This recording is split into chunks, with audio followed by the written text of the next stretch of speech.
What's going on, you guys? The Demigod back on Demigod ENT, and look, bro, trying to bring you another review. So, if you don't already know, I did do a review for the 2021 Mortal Kombat film that just dropped yesterday on April 23rd. You can go watch that non-spoiler review, right? Boom, right there. Should have just popped up for you, where I discussed the cast. I discussed, a basic synopsis of the plot. I discussed the characters, what I overall thought about the film in a general consensus, and then I gave my rating at the end of that film out of 10. So if you'd like to know my rating for the film, go watch that. It was a very good video, probably my favorite movie review that I've done so far on my channel. But anyway, as far as what we're doing today, we'll be doing a spoiler review for Mortal Kombat, where we get more into the plot details and things like that. So I've already talked about the costume design. I've already talked about everything like that in the other video. Go watch that if you want to see those things. We'll just be discussing the plot and the characters and what happens to these characters as we go throughout our movie. So spoiler warning, spoiler alert for this video. If you haven't watched Mortal Kombat, get the hell off the video. If you have watched Mortal Kombat, you're welcome to stay, man. Let's go ahead and get into this thing. Let's go. So I guess we'll just start at the beginning of the film. We might as well, which obviously starts with Sub-Zero attacking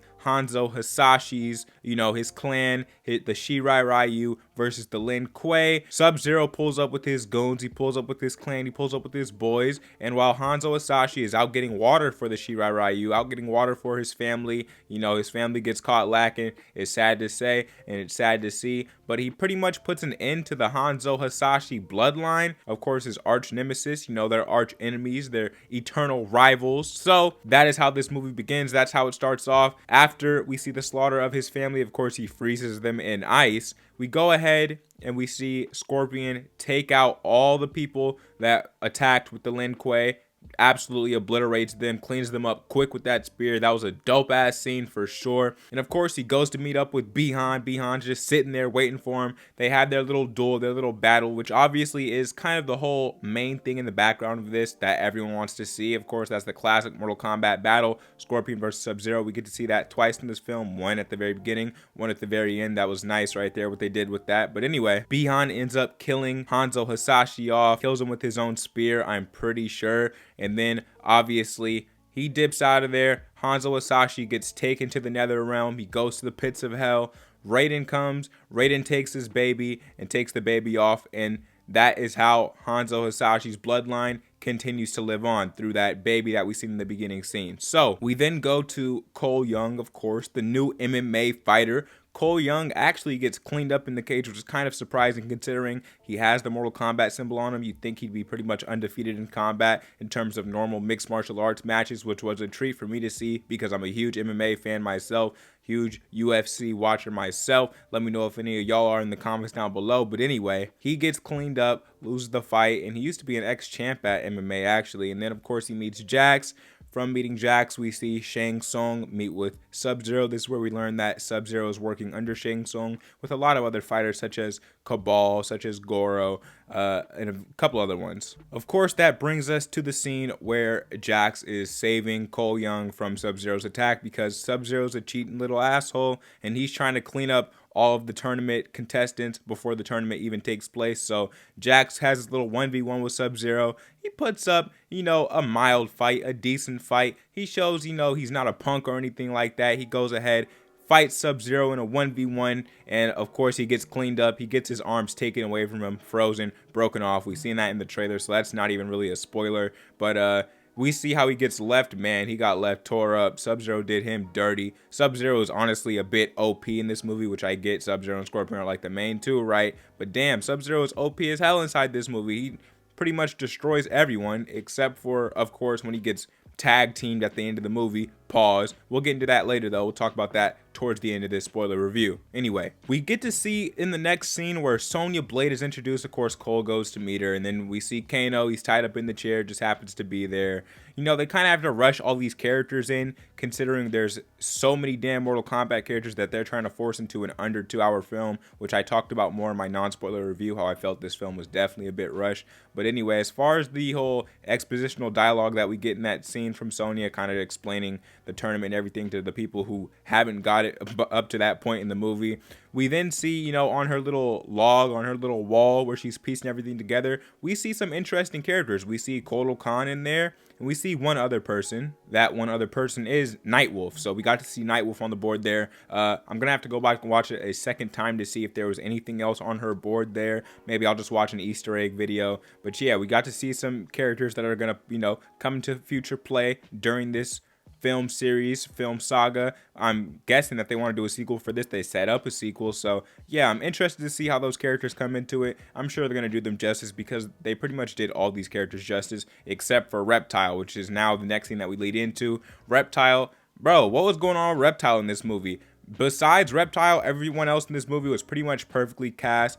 Pretty much their costume design was damn near perfect. I'd personally say it was great to see on screen. But Reptile, man, he was so weird in this movie. He looked like a normal alligator that can obviously disappear, camouflage. That was odd to see Reptile inside the movie looking the way he looked. And then, of course, he gets cleaned up by Kano pretty quick inside this film, which is kind of funny how quickly they kill him off. And they actually killed a lot of characters off inside this movie. Obviously, it's Mortal Kombat, but damn, they killed off like a lot of main essential characters, which we'll talk about later. So obviously, they go to Raiden's temple next. I thought Raiden's temple inside this movie, it was actually pretty cool. You know, the journey there wasn't too bad. It was kind of snappy, kind of quick, as everything was in this movie. And at Raiden's temple, of course, he's trying to unlock these fighters. Arcana, I believe they called it inside the movie, they're Arcana, which basically the symbol on you lets you have a special power, a special unique power that you have to unlock. It's not just given to you. So we see, you know, the different fighters unlocking it. We see Kung Lao, Liu Kang already unlocked theirs. Kano eventually unlocks his at the temple. He gets his laser eye, which is pretty cool to see inside this movie. And then, of course, Cole Young eventually gets his. Sonya eventually gets hers. But we'll get to the rest of that later. So right after that, Shang Tsung and his whole, you know, gang of Outworld people, they pretty much are some real scumbags. Obviously, they're from Outworld, but they're just breaking the rules set by the Elder Gods. They're just breaking the rules of the tournament. In fact, one of my big main problems about this movie, other than it being rushed, was the fact that we didn't even get to see a Mortal Kombat tournament with inside this now while our characters were fighting off and having, you know, 1v1s with each other.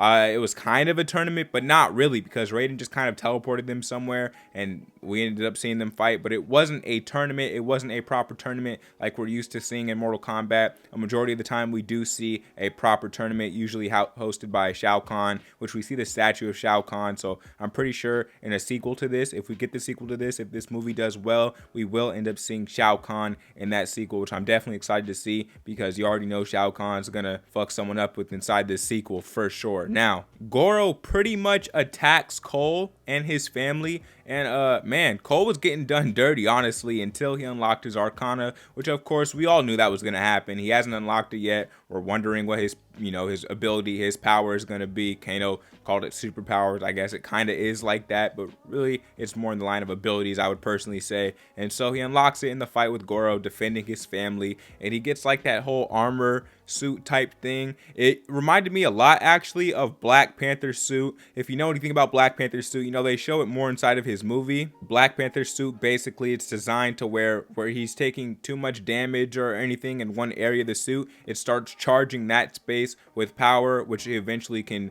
you know, transport into other things such as like explosions and things like that. If you've seen the film, you know what I'm talking about. Cole Young's power is exactly like that, other than the fact that he can like manifest blades. Other than the fact that he can like manifest blades on his arms outside of the power from the damage he's receiving. I thought that was pretty cool, actually. I really liked Cole Young within this movie, especially him. Obviously, I already talked about him being an MMA fighter and me loving MMA. So him being an MMA fighter, and then of course his Arcana, his power, his ability for this original character inside this film actually being something that's cool and worth watching. That was pretty cool to see. They did a good job with this character inside this film. Now, Cole absolutely obliterates Goro once he unlocks his power. I believe we got to see Goro's spine as he was just left on the ground. That was a really cool scene. I really enjoyed, you know, the fatalities that we got to see inside this scene. One I forgot to mention was Kung Lao killing like that lady with the wings. I'm not quite sure who her name was. Was she in a past Mortal Kombat, you know, video game as part of the series? I'm not quite sure. I knew everyone else in this movie except for her. Kung Lao cleaned her up quick with the hat trick. He did his hat fatality. That's classic. We see that in the video games all the time. He did the classic fatality and ripped her in half. That was great to get to see, man. After that, of course, Shang Tsung pulls up to the Raiden Temple with all his boys. They're all raiding the temple. We're all having our fight scenes, right? And so in this scene, after Kung Lao does his hat trick, we actually see Shang Tsung take the soul of Kung Lao, which was extremely surprising to see, honestly. I didn't expect Kung Lao to die inside this first movie. I would like to see more of him, especially in a sequel. Possibly they'll bring him back. I'm not quite sure how, but I'm sure we'll get to see him anyway because, of course, Shang Tsung is a sorcerer. Shang Tsung is a shapeshifter, and we never got to actually see him use that power inside this movie, actually, which is kind of surprising, but I'm sure that will come into play in the sequel. We'll see him shapeshift, and when Shang Tsung shapeshifts, I'm sure he'll turn into Kung Lao and whatever other character's souls that he ends up taking. So I'm definitely interested to see that play out on screen within the sequel. Now, another thing I want to talk about, Jax, when he gets his arms broken off, I forgot to mention that. That was earlier in the movie, obviously, but I'm going to lead it into where we're currently at in terms of the timeline of where I'm talking about this. But Jax, when he gets his arm broke off, right, he gets his new arms. What were those skinny-ass arms that he had, bro? Of course, the power that they gave him was his, his Arcana that he unlocked was his arms turned big, and, they turned jacked for Jax, no pun intended. Yeah, man, that was weird getting to see Jax with those tiny-ass baby arms. It was dope to get to see him unlock, obviously his big arms, and, of course, he has the fight with Sledgehammer. Again, another character where I'm not sure if he was in the video game series before. Let me know that in the comments down below. But he fatalities the hell out of Sledgehammer. He does the clap, the Hulk smash, the Hulk clap that Hulk likes to do in the comics, and I think we've seen him do it in film a couple of times where he creates the shockwave. Yeah, he did that on Sledgehammer's head, and yeah, obviously, as you can imagine, he didn't survive that one. And then Jax does a little joke after where he's like, hey, I can get used to these arms or something like that along those lines. Now, also with inside this film, Sonya Blade kills Kano. Yeah, she kills Kano even after he unlocked his Arcana, even after, he's the comedic relief for the entire damn movie. She cleans him up, she kills him, she takes his she takes his Mortal Kombat tournament invitation. She takes that away from him, which I guess that's how this works inside this movie. Is that how it originally works? I'm not quite sure, but how it works inside this movie is you die, you get your obviously your Mortal Kombat invitation, your Arcana, you get it taken from you. It's now transferred to that new person, and they are now considered the chosen one because they took your life in Mortal Kombat. So after that, obviously, we get the fight scene between Cole Young and Melina. Now, Melina with inside this film, I really liked what they did with her character. I wish she didn't die with inside the first movie. Again, a lot of key characters inside Mortal Kombat just absolutely died inside this movie. I mean, come on, we had to see some of them die. I completely understand that, but that one hurts personally because Melina is my favorite character inside Mortal Kombat. It also hurt not seeing her in Mortal Kombat 11. I'm still a little upset about that, but anyway, Sonya Blade pulls up after she gets her Arcana, unlocks, the little purple beam blast that she likes to do inside the games, and she just straight up interferes in their battle and kills Melina. So there goes Melina. Fatality, she's done, she's dead with inside this. Now back to what I said earlier, it was actually Melina whose spine got shown during the fatality after Sonya blasted, I think, through her stomach. It wasn't Goro. Yeah, but Goro did get cleaned up. It just wasn't with his spine showing, even though he did get fatality by Cole Young, our new character. So we then go to Sub-Zero. Sub-Zero pulls up on Cole's family. Now, I thought he just wanted to take out the tournament contestants, but of course he went rogue. He had to be a douchebag. He went to go kill Cole's family, even though Cole was no longer there. He went after his wife and children. This dude just loves taking Shirai Ryu bloodline away, doesn't he? He just loves killing wives and children. I don't know what's up with that. Dude's got a sick fetish. But anyway, he ends up getting in a 1v1 with Cole Young, which I like how they brought us back to the MMA gym that he was originally fighting in or training in or whatever you like to say. I like how they brought us back there for this final scene. Obviously this film was a $50 million budget, so set design's a bit limited. They had to reuse this set, and I like how they reused it. They added the ice everywhere. It was a nice touch, very similar to what we see in the games, how we have different versions of the exact same map, And so Cole Young versus Sub-Zero, and then obviously when Cole Young is losing that fight because he's fighting Sub-Zero, OP as hell inside this, we see the almighty Hanzo Hasashi, we see Scorpion return, and then we get the absolute best showdown in the movie that we've been waiting for the whole time. Scorpion versus Sub-Zero, the one everyone came to see, baby. And so in this battle, obviously, they're double teaming the hell out of Sub-Zero, and he eventually dies. Obviously, he loses the battle, and Scorpion just straight up fatalities that dude. Now, I'm not gonna lie with you, I can't remember how he did that. Again, I'm gonna have to watch this movie a second time. I was taking notes while watching this movie in the theater because obviously I wanted to do the spoiler review for you guys. But yeah, man, he fatality Sub-Zero. I'm sure he's gonna come back because it's Sub-Zero, obviously. Actually, reinstating what I'm saying there, in terms of him coming back, the way I think he's going to come back, and I'm pretty sure he's going to come back, is as Noob Saibot. So we see like the black smoke come and take him, right? Shang Tsung comes and takes him, and we see the black smoke there. I'm pretty sure that that is like an Easter egg or a hint at him becoming Noob Saibot, which we will get to see inside the sequel, obviously, if this film does well. And then also, I want to see how Quan Chi plays into this, because that's originally who put Scorpion back together, I'm pretty sure. And he wasn't in this movie, so I'd like to see that. And yeah, man, Raiden zaps Shang Tsung back to his realm. You know, Raiden just teleporting people all over the damn place inside this movie.